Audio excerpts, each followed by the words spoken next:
It is 11:01. Welcome back in. This is Three-Man Front on Jocks. Hope everyone had a wonderful weekend. Alabama spring game, A-Day, Saturday. Joining us now on the Higginbotham hotline from AL.com, Nick Kelly joins us here on Three-Man Front. Nick, I hope you're well. I hope the weather, the crowd, everything was to your liking on Saturday there at Bryant-Denny Stadium. Yeah, I had a good time.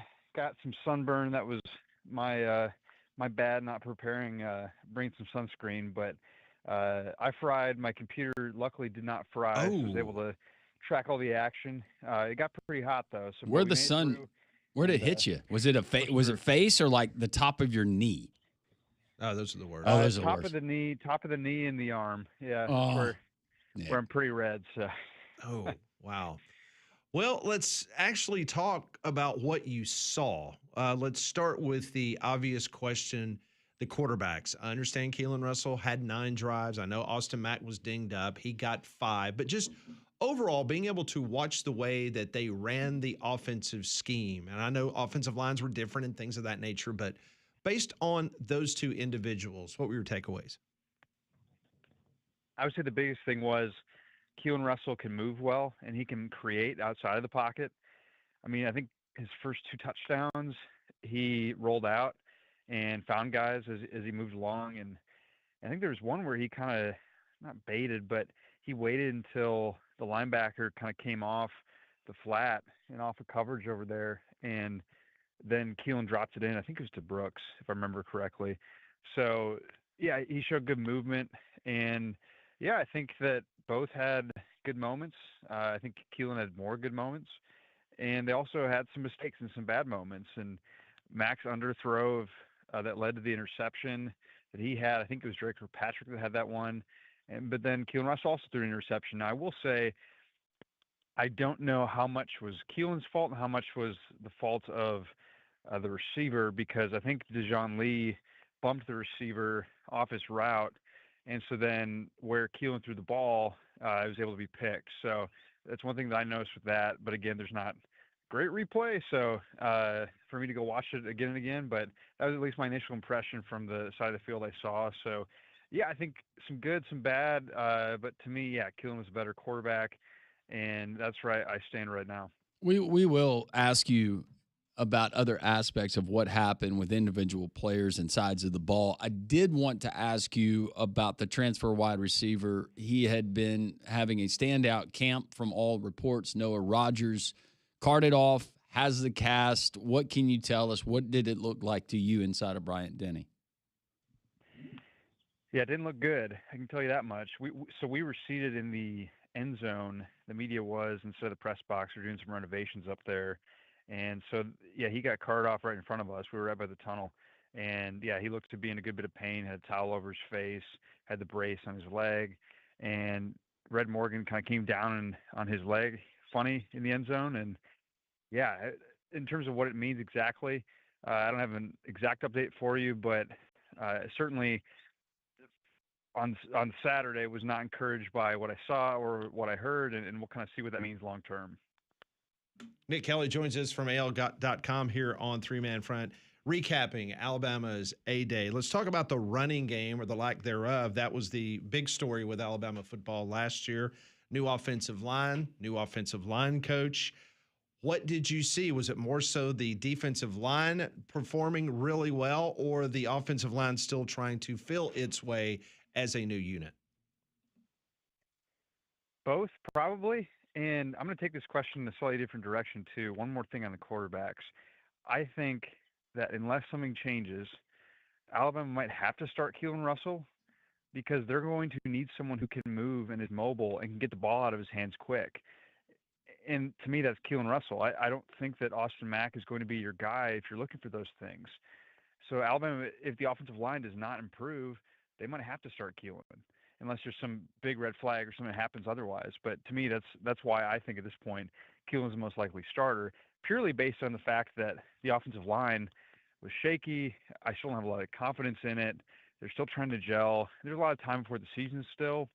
But, yeah, that's probably my biggest concern right now is that offensive line. There's not much that I saw on Saturday to give me confidence in that. So that might help the defensive line. But the defensive line also, I think, has some pieces you like, some things, and guys who can play well, and yeah, I think that's a group that I am encouraged more and more by every day. Still a long way to go before the season, but in a good spot. What about Cedarian Morgan, the talented freshman? We got to see him when he played his high school ball, Alex City at Ben Russell High School. 6'4", 225 pounds. Know that he had a touchdown, had some big catches. He looks the part. What were you able to see with a young, talented wide receiver? He didn't look like a freshman, especially not a guy in his first semester on campus.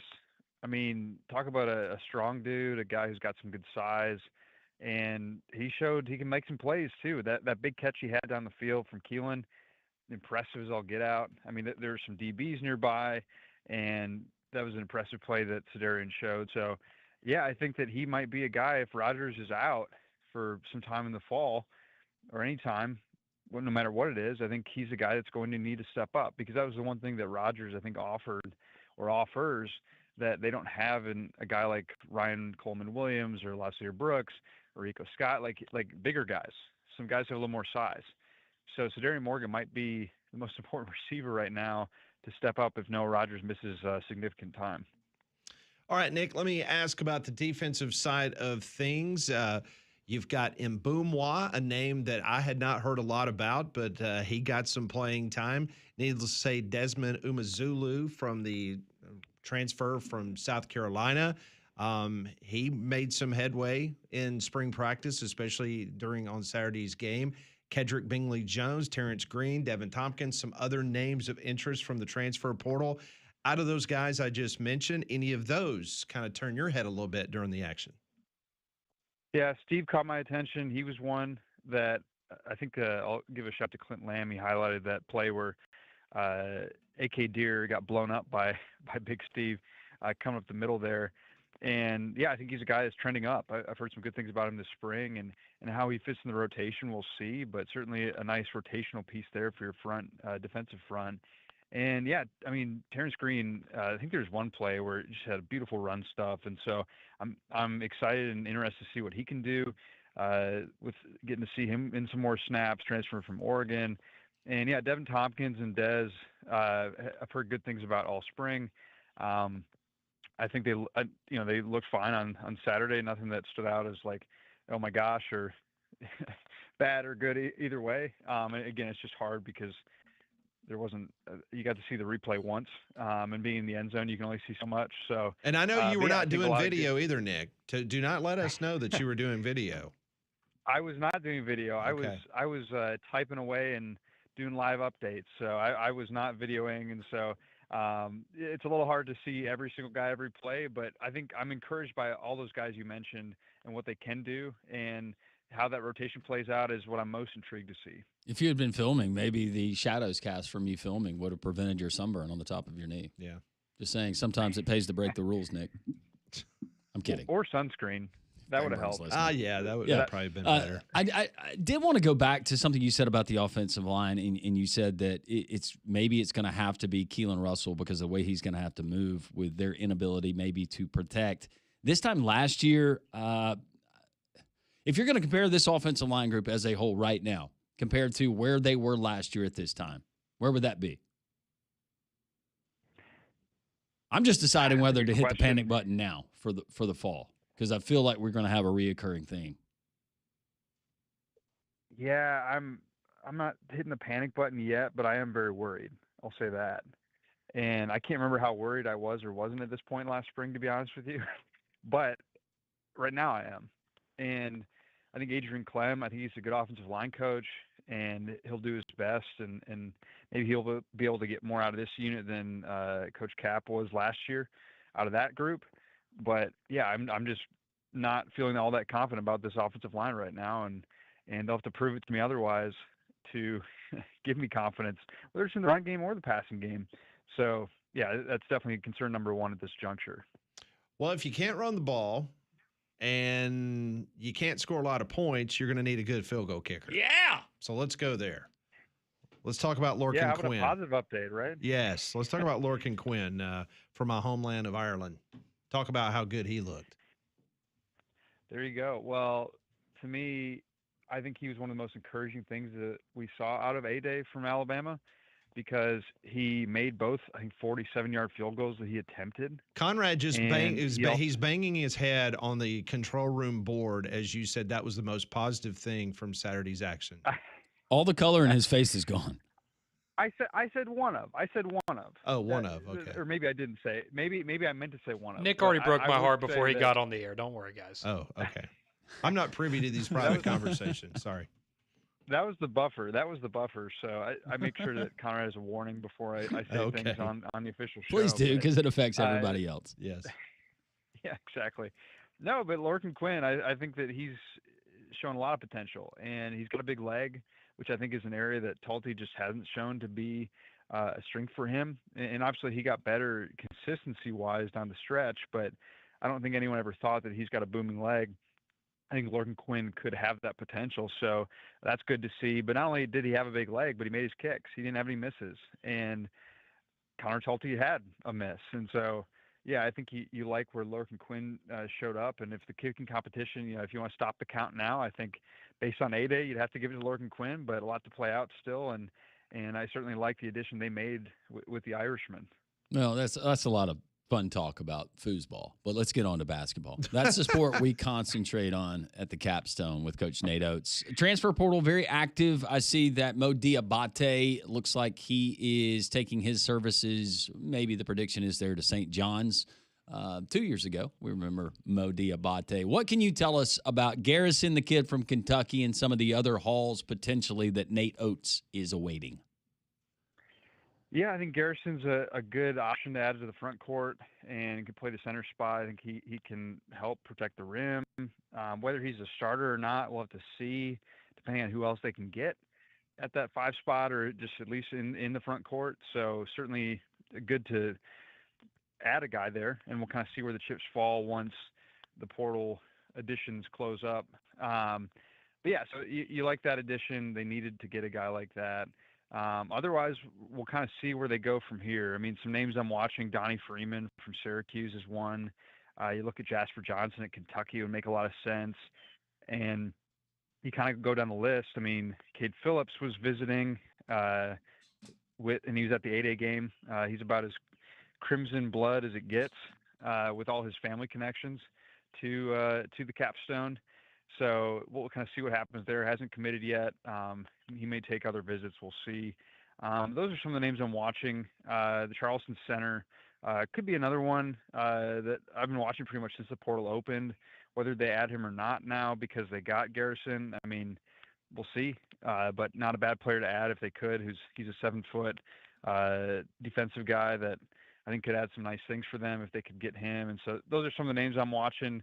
It changes by the hour and by the day, though, it seems like. And yeah, well, if you called me tomorrow, I might have a different list of names that I'm keeping an eye on. He is Nick Kelly, covers Alabama and basketball and football, and a fine job doing so there at AL.com. You can find his work there on X @_Nick Kelly. Nick, we always appreciate it. Aloe vera for the burns, okay?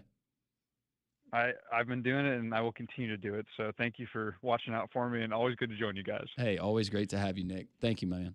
Nick Kelly joining us from AL.com on the Higginbotham Hotline. You deserve solutions that are built for you. Higginbotham's your one-source solution for insurance, financial, and HR services. Well, if you got a dangerous tree that's leaning over your house, or maybe the branches are blocking your view out of a window, call Golston Tree Service today, 205-337-4443. Golston's licensed pros. They handle everything from trimming and pruning to full tree removals, fast, safe, they're affordable.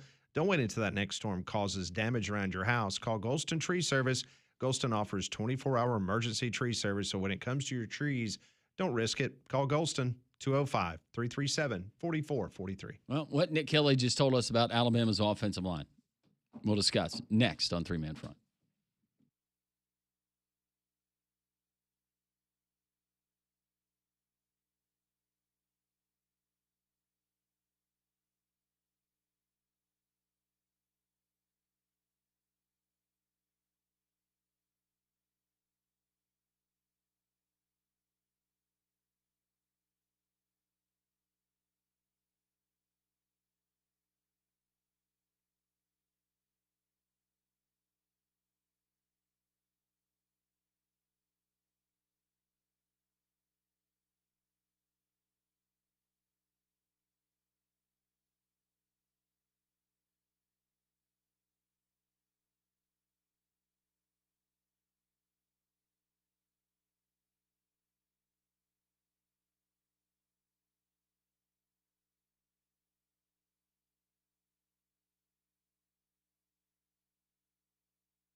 11:19 reaction to what happened A-Day inside of Bryant-Denny with the 2-hour scrimmage on Saturday. Some of the big takeaways from Nick Kelly. A lot of discussion. The text line is open as well. Our friends at Noto Roofing didn't have any rain. Haven't had any rain really here in the past 7 days. It's been a little bit of a dry spell, but we know that the rain is coming. The storms are coming here in the state of Alabama. You want to make sure your investment, your home is protected. And I did that with our friends at Noto Roofing, locally owned and operated. And I say this is not a national franchise that somebody bought a franchise here in the state of Alabama. It was created by guys who grew up here in the metro Birmingham area, and Sammy and Matt Noto. They got Chris, a professional who's been in the roofing industry for 3 decades. They're offering free inspections. We had Howie just the other day that said, yeah, they came by. They told me I was good to go. That's right. They will tell you you're good to go. You're not always going to need a new roof. These guys are honest up front like they were with me. I'll be honest with you. I really didn't know, but really didn't feel like maybe I had anything wrong with my roof.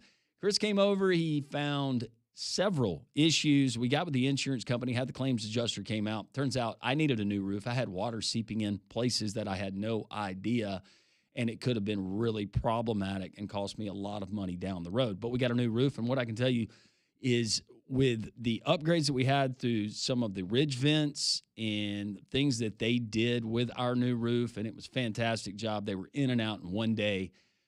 But over the weekend, my wife commented, and she said, it feels like it's staying cooler upstairs. I said, yeah, because of what they did with the ridge fence. We're going to notice that. And it's really going to pay off, I think, in the summertime as well. Noto Roofing.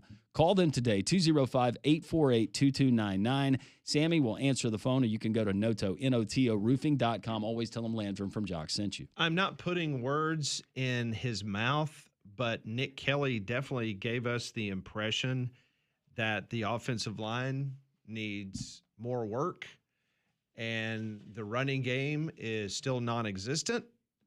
And if you're sitting there looking at the Las Vegas win totals of 8.5, my words, not Nick's, might ought to consider the under 8.5. Well, when Nick's saying that he's very worried right now, and a lot can change, but right now, and that's why I asked him, because I don't remember that being this much buzz. This time last year, we're talking about Ryan Grubb and all of the innovations and add-ons and different things we were going to see with the offense and with a Ty Simpson. But, of course, you had Caden Proctor and you had other guys on that offensive line. But listening to Nick, and that's why I went back, Conrad, and circle back to the question, you could feel in his original statement the concern in that statement. Somebody that covers the program that I was talking to this weekend said, essentially, this team will go as far as Keelan Russell can carry them. Okay. So basically just like Ty Simpson I was about to last say, week. not that dissimilar to what you had last year with Ty Simpson. And I think we all agree that the early signs of Keelan Russell are promising, but that's also a lot to put on a first-year starter and somebody that's not even experienced as like a Ty Simpson was. So that was the concern with the offensive line throughout the whole process, was you have a lot of young guys. You have some guys that were big-time recruits out of high school, but they hadn't proven anything. And it's still early on. They have, 4.5 months until the start of the season, but it seems like there's still a bit of a long ways to go. Something that I know we didn't really get into it. Does Ty Haywood exist? I haven't heard that guy's name since he transferred into the program. And that was a guy that coming out of high school was a 5-star, committed to Bama, then flipped to Michigan. Then he comes to Bama in the portal this year. I haven't heard, I'm talking like third string, not even hearing his name mentioned on the offensive line. I hadn't heard his name. No, you're right. So, as a matter of fact, I totally forgot about Ty Haywood until you just. Exactly. Yeah. That's not great. Haven't heard it. Haven't really seen it. Not great. And I know William Sanders is a big piece and potentially going to be one of your guards, and he's been hurt this spring, but I don't think it's safe to say that one guy who, again, doesn't have a lot of experience coming in, once he gets healthy, is going to solve those problems. It is really amazing when you look back at this Alabama team this last year that finished number 1 in the regular season in the Southeastern Conference on basically the arm, I should say, of Ty Simpson. I mean, when we were when you're during a football season, very rarely do we have time in our job to go back and review a lot of film. And I, Landrum and I were sitting here the other day watching that South Carolina Alabama game. That Alabama, it was like, for an Alabama fan, you probably had to feel like you're going through a root canal because that was just a painful game. You got to win, but it was painful to get there. Yep. And watching the amount of hits that Ty Simpson took in that football game, I literally forgot how bad that dude stood in the pocket and got his bowels almost He got resected. tattooed a lot. I mean, it was bad. And to see the kind of shape he was in at the end of the season, there's a pretty good reason why he was a little bit off a little bit towards the end of the season. You know, the offense kind of sputtered. He was not as accurate as he was during the mid part of the season because the guy was beat up. That's not an excuse. Just go back and look at the film. And he's a gamer and a veteran, and not saying that Austin Mack, or if in this case, if it's Keelan Russell, that's your starter. But again, he's still a young guy. The last real meaningful experience that he had was playing high school football in the state of Texas. But how is a young guy like that going to react when his lower intestines are hanging out on the field? Is he just going to jump back in there and think about the 4 years of hard work that he put in to earn him spot? Or is he going to go, wow, this is different. This is not, all due respect to the state of Texas, SEC football, these are grown men. Well, and the other part of that, too, with the offensive line is, okay, I would say based on the people we've talked to and hearing Nick just then, there's more optimism about the defensive line than the offensive line. But you're hearing concerns about the offensive line. It's not like the defensive line was going out there and blowing up every play to where they're going to be this dominant force that, okay, maybe that can carry you defensively like in Oklahoma last year. Personnel-wise, and who's leading that and watching Alabama's defense under Kane Womack for the last 2 years, I don't have too many concerns about the defense. I think unless injuries they'll start be great piling in the up. second half of the year like they have been the last No, 2 Conrad, years. I'm not poo-pooing what you just said. I understand that from an onlooker perspective. Yeah. But defensive line with the guys they have, that's not an issue. Offensive line, though, and the way that Nick said it, that's a deal. I think the defense is going to be fine. I think the secondary has a chance to be one of the best in the country. Yeah. Should be. I mean, the veterans, the way they play, linebackers, question mark. Can those guys that came in as transfers, can they step up? Because you think about what they have run the last couple years defensively. The only time Alabama brings pressure to the quarterback is when they bring an extra guy down in the box and they blitz. You got to have an Anderson. You got to have a Dallas Turner. You got to have somebody like that. Now Pierre has obviously the tools to be that guy, and maybe Umazulu can be that guy who's coming in from South Carolina. But you've got to be able to get pressure without bringing extra dudes down into the box. And so I definitely think, I agree with you. I think the defense is going to be fine. But if you cannot run the ball and you don't improve on that number of being the 11th worst rushing offense in college football, You're going to put your freshman quarterback in a lot of bad spots. yeah, and then he's going to get hurt, and then whoever didn't win the competition, you're going to put him in a bad spot.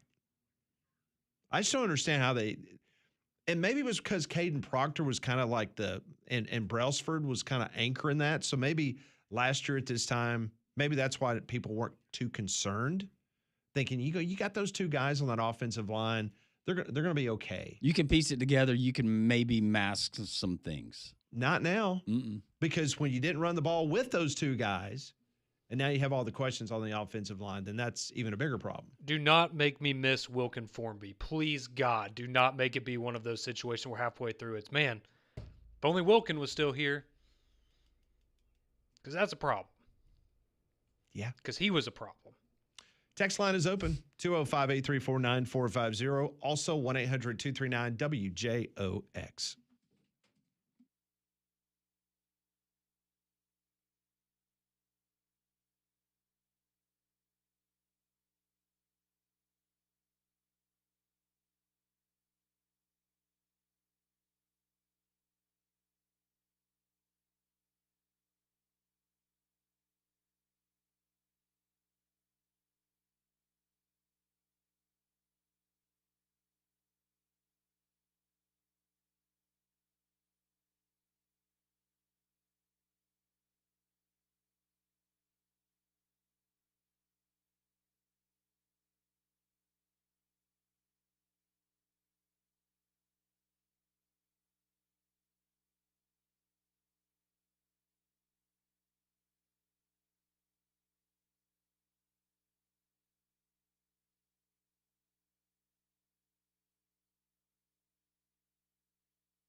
11:32, talking post A-Day for Alabama. Scrimmage that featured Keelan Russell for the most part at quarterback, standing out 4 touchdowns. Only had the 1 pick, but the concern the offensive line. We'll get to your text, your phone calls as well. Warmer weather here. That means storms, but it also means heat. That means heat in your automobile. And I can remember back to just being stuck in the back of a car on family road trips going on vacation in the summertime. And it seemed hot, and I was sitting next to my brother and my sister, and we were fighting in the back of the car, and it seemed like we would never get there. I cannot imagine one of those trips if we did not have some cold AC. But it does happen. Don't let it happen to you.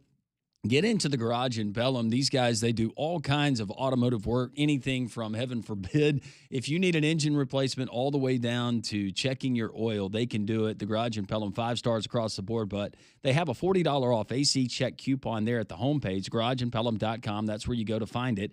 And they purchased 4 AC diagnostic service machines. They can handle even the newest refrigerants for that automobile and that AC. It's certainly worth the drive. Located conveniently there in Pelham off of Highway 31. 5-star ratings across the board. People from all over the state still bringing their cars to thegarageinpelham.com to be serviced. And if you're a guy and maybe your wife, something's on the blink with the car or the SUV, or your daughter needs something done to her car, you don't have to worry about them going to the garageinpelham.com or the garage in Pelham. And the wonderful staff, Robert and Richie, there to greet them in a very clean, professional lobby. Bob is the owner, very charitable human being, gives back to churches, local schools. Just check them out. It's the garageinpelham.com. That's where I'm going to take my truck for the 1 million things I need them to do for me. You should do the same for you. Thegarageinpelham.com. Always telling Landrum from Jock sent you. All right, let's get back to your text messages. 205-834-9450. Many of you have been chiming in about Alabama's A-Day game. Are you concerned with what you saw? Keelan Russell, a lot of people excited about him. Not so much about the offensive line or a running game. Yeah, text line is open, and we will get that first. And Bama Hater, I will read your text. All those gullible Bama lovers and defenders. The past 2 post-A-Day game excitement both ended with 4 losses and a 38-3 curb stomping. What is it that makes you guys so giddy over quarterback play if the quarterbacks can't be touched? No mention of or excitement about the poor running game, O-line play, or defense. I guess he sent this back before we talked to Nick Kelly. Yeah. Hashtag 8-4, 9-3 at best. Thanks, Bama Hater. Read your text. I think you send that same text to every show today. Oh. I know that's surprising to you. Posey says fitting that Conrad would choose barefoot wine for his master champions dinner. Well, that'd be a great sponsorship, wouldn't it? Yes. I'm more of an open-toed wine kind of guy. If that was a brand, that'd be good for me. So based on what we were talking about earlier, the food can run you between 10 and 20, but it's the wine, 50 to 75K. So you're looking at what, 100 grand probably? It's a lot. Who was the golfer that brought in the sushi chef? Was it Matsuyama? I think at one time, Tiger Woods brought in somebody from out west. I bet that's not cheap. Somebody brought in a bunch of Wagyu and some really delectable sushi. See, now that I know they pay for it, like, is there a little bit of an internal competition almost of, I'm going to have a better dinner than the guy last year? Well, I guess for Roy, he's competing with himself now, but. Well, Scheffler, that's what Scheffler was saying. So the year, his first one, he had to follow up that sushi and the Wagyu, so he went with kind of a backyard barbecue That's thing. right, yeah. With the skillet cookie and all the other stuff. That one sounded really good. It all sounds pretty good. Drake, big Florida fan, says, I had a good time down at the Swamp. Love what I saw. Some good reports coming out. Saw Eric Singleton catching a long touchdown pass. Oh, that's good. Yeah. He can do it, apparently. If he has somebody to throw it to. Yeah, him. it's and an good, offense. Good to see it. It's on the same page. This is Reba. I just wanted to tell y'all congratulations on your Abby Awards. I couldn't be happier for y'all. Thank you, Reba. We appreciate that. Yeah, we were lucky enough to, for the 4th year in a row, win Best Large Market Sports Talk Show in the state of Alabama. So very humbled by that. And a big congratulations to our very own Pat Smith, who was named Sportscaster of the Year. Congratulations, Sportscaster of the Year. Well, guys, I said it the other night, and I mean this. I love what we do here. I love the fact that our show got the accolades, and I'm humbled that I was given that title the other night, but could not be who I am without you guys. What are you serving for your dinner? You better bring it too, Smith. I'm going to call a Lorcan Quinn, and we're going to cheese in a can and Ritz is not going to do it for this group. No, it's going to be barefoot wine. It's going to be nothing but the best for Conrad. See, Conrad, we love you. I'll remember that in 2 hours. I know I may have missed it, but what are your thoughts on the Birmingham Stallions? I'm willing to give AJ the first-year curse, but I really think we need Skip. Thank you for the phone call or the text. Maybe you tried to call. That's tough yesterday. Give up 21 points in the fourth quarter. You're up by 10 going into the fourth quarter. It was not the best of weekends media-wise for the UFL.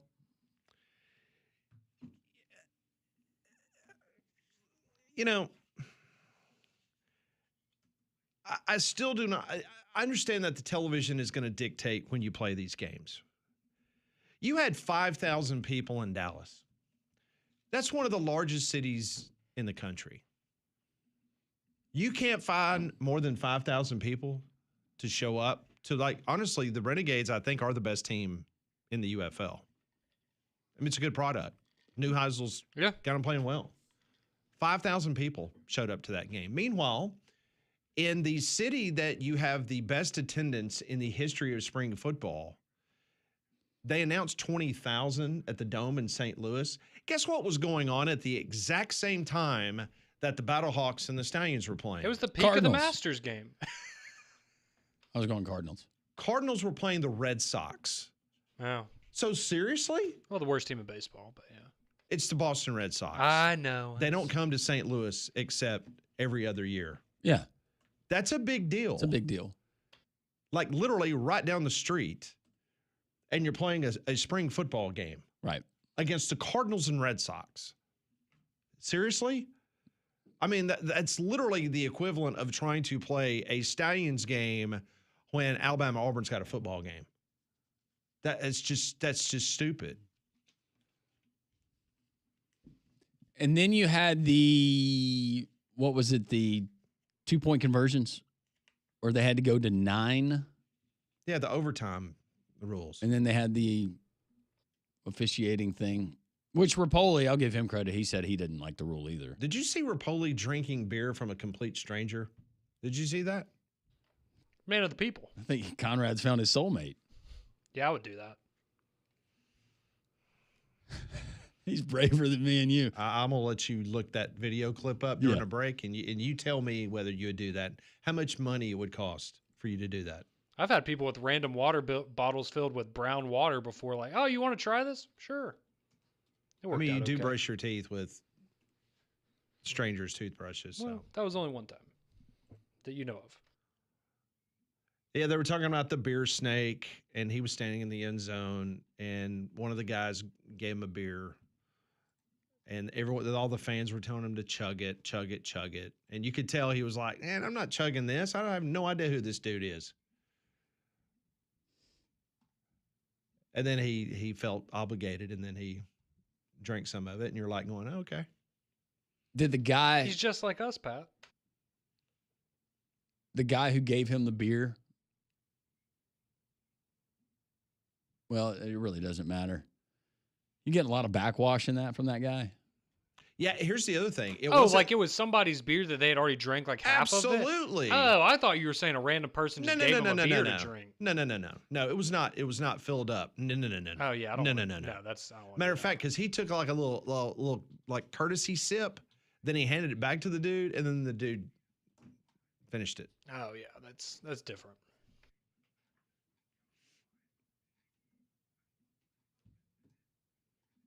All right. I'll find it eventually. But no, just on the surface, I would not have done that. Yeah. All right. We're getting a little pushback on this O-line drama that Conrad's created. Okay. What we got? The O-line is brand new and with only 13 practices learning a system. They'll be fine. I agree with the sentiment that, yes, it is early on. They have a long ways to go, but Don't you feel better can about still the be concerned program about that it. says our offensive line's awesome and we've only practiced 13 times? Well, and I'll be honest, even if you heard, oh, the offensive line looks incredible, you still have a bunch of guys that have never played before or played together, and a number of guys that don't have a lot of experience in general. I think it would be wise to be a little concerned. Jason texts in, congrats on the show's awards this weekend. Don't change a thing. Thank you, Jason. Thanks for listening. Danny says, I know you guys know more about it than I do, but why can't Alabama put together a decent offensive line? No, we don't know more because we were asking the very same question in the break. Yeah. Again, going back to last year, at least you had a Caden Proctor and you had Brailsford, and those are two commodities you knew about. And then the others, I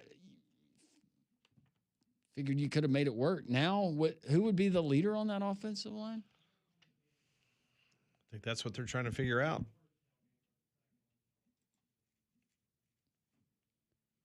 I'm so waiting on them to say something about the Stallions' attendance going back to the UFL, because honestly, none of these games look good on TV for real, except for Columbus. All right, so just for a point of reference, because I've been watching this, as I have each and every year in regards to the UFL.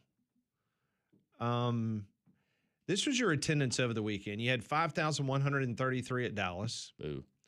You had 11,000 in Louisville. Okay. You had 12,000 in D.C. All right. And you had 20,209 in St. Louis. That is the lowest crowd that St. Louis, I think, has ever had. And to me, Pat, just going off of last year, around 30,000 was what you would get in that dome for Yes, St. Louis. correct. Around 18 to 22 for D.C. They had a higher attendance, right? They were one of the better attended franchises, if I could remember. All right, here we go. Last year, St. Louis averaged 29,500. D.C. averaged 13,000 per game. They were number 2 in the league. San Antonio, well, Michigan was next with 11,681. San Antonio, 11,104. Arlington, which was bogus, they said they had 9,763. No way. And Birmingham was 9,154. Which was legit, I felt like. And then Memphis, 3,991. That was the average attendance for a Memphis game. How many people in Memphis still have no idea that they ever had one of those teams? I mean, right now you've got Dallas is averaging 7,300 fans per game. Orlando's averaging under 10,000. So it'll be very fascinating to see how many people show up Saturday for the Birmingham Stallions opening game. I don't know if this gentleman will be there. Let's take his phone call quickly. Know that he's reluctant to call in sometimes. Howie. How are you, Howie? Good day, gentlemen and ladies. Hey, Howie. Having a good day. Yeah, I just wanted to congratulate y'all for y'all's awards as well. I heard about that from Reba, and she said you should call the show and say, Hey, I Howie, want thank to say you. Congrats to the Braves. My wife is now hooked. She will now watch games. Really? Got her hooked on baseball. Yeah, got her on that Braves vision. That's what I'm talking about. Now hold on a second. You're a Guardians fan, so how are you going to let that happen? Especially after the weekend. It's a house divided. No, Howie. You got a cave. Yeah, you got a cave. I'll take her to some games too. All right. Well, I'm just saying we still got our mascot. So yeah. and the Preds won. They're 1 point back. They got 2 home games left, and LA has 3, and they're on the road. So hopefully we can pull that out and go to playoffs. Pulling for the Preds. We'll be wearing our jerseys. All right, y'all have a good day. Thank y'all so much. Hey, Howie, thanks, thank Howie. you, man. Thank you. Appreciate for the nice you, words. Miss Reba. Thanks for listening as well, and go Braves. Appreciate that very much. We will continue with your phone calls, your reaction. It's Conrad, just beaming from ear to ear. He is so happy right now. Yep. Love you, buddy. 3-Man Front continues.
Our best of GNR continues here on 3-Man Front on this Monday.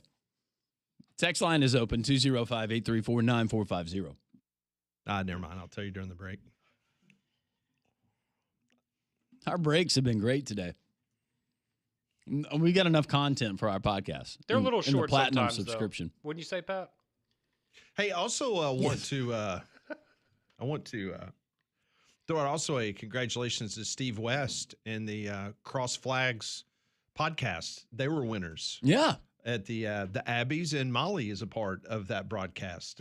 She's their producer, and so she works hard on that podcast each and every week with Steve West. It's an outstanding listen, but congratulations to those great folks over at Talk 99.5. Congratulations to my wife. She had some content that won an award for NBC with another 13. Individual. Very nice. Very nice. Yeah, it was a good time.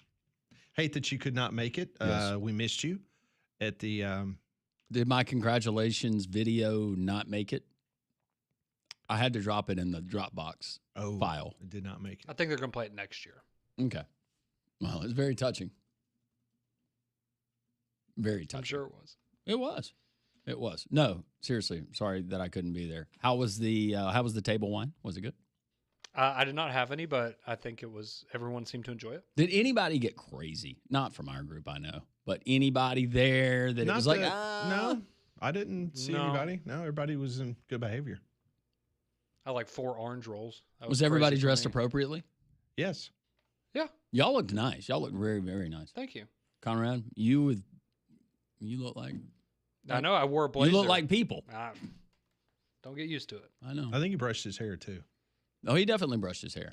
He looked like he was going in for a fraternity composite. He did. Didn't he? really did with that Yeah, that I blazer. kind of did. Yep. Ah. Molly was sunburned. Oh, Miles.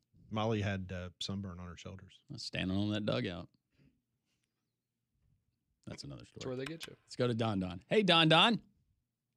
Hello, everybody. Hope everybody's had a great weekend, and congratulations to everybody. Y'all deserve every award you got. Congratulations, Pat, and the whole show. Thank you, Thanks, Don Don. Don. Appreciate that. And everything. But no, hey, I want to do a little exercise with you. Molly, if you could, I want you to pull up the Ticketmaster map for the Stallions game this weekend and look at it real quick, because Pat, they've sold out about 10 sections on the the normal side, the press box side. Mm-hmm.